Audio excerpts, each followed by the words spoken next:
രണ്ടാം ഭാഗമായി അപ്പോസ്തലനായ വിശുദ്ധ പൗലോസ് കൊരിന്ത്യർക്ക് എഴുതിയ രണ്ടാം ലേഖനം 9-ാം അധ്യായം 1 മുതൽ 9 വരെയുള്ള വാക്യങ്ങൾ.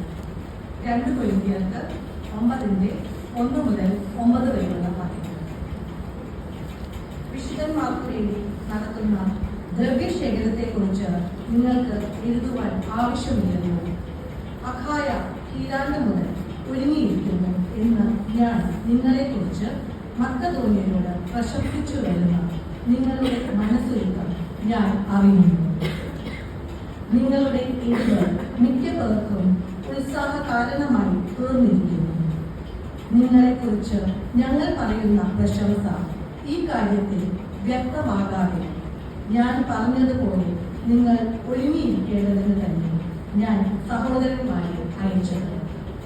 അല്ലെങ്കിൽ പക്ഷേ മക്കതോന്യർ എന്നോട് കൂടെ വരികയും നിങ്ങളെ ഒരുങ്ങാത്തവരായി കാണുകയും ചെയ്താൽ നിങ്ങൾ എന്നല്ല ഞങ്ങൾ തന്നെ ഈ അതിധൈര്യം നിമിത്തം ലജ്ജിച്ച് പോകുന്നത്. ആകയാൽ സഹോദരന്മാർ ഞങ്ങൾക്ക് മുമ്പായി അങ്ങോട്ട് വരികയും നിങ്ങൾ മുൻപേ വാഗ്ദത്തം ചെയ്ത അനുഗ്രഹം പിശുക്കായിട്ടല്ല അനുഗ്രഹമായിട്ട് ഒരുങ്ങിയിരിക്കാൻ തക്കവണ്ണം മുമ്പ് കൂട്ടി ഒരുക്കി വെക്കുകയും ചെയ്യേണ്ടതിന് അവരോട് അപേക്ഷിക്കാൻ ആവശ്യം എന്ന് ഞങ്ങൾക്ക് തോന്നി.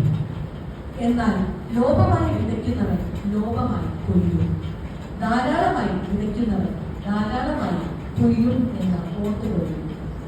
അവനവൻ ഹൃദയത്തിൽ നിശ്ചയിച്ചതുപോലെ കൊടുക്കട്ടെ. സങ്കടത്തോടെ അരുത്, നിർബന്ധത്താലും അരുത്. സന്തോഷത്തോടെ കൊടുക്കുന്നവനെ ദൈവം സ്നേഹിക്കുന്നു.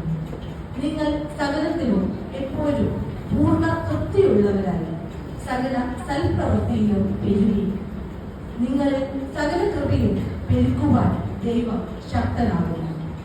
അവൻ വാരി വിതറി ദരിദ്രന്മാർക്ക് കൊടുക്കുന്നു.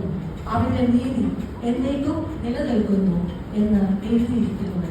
ഇവിടെ 1-2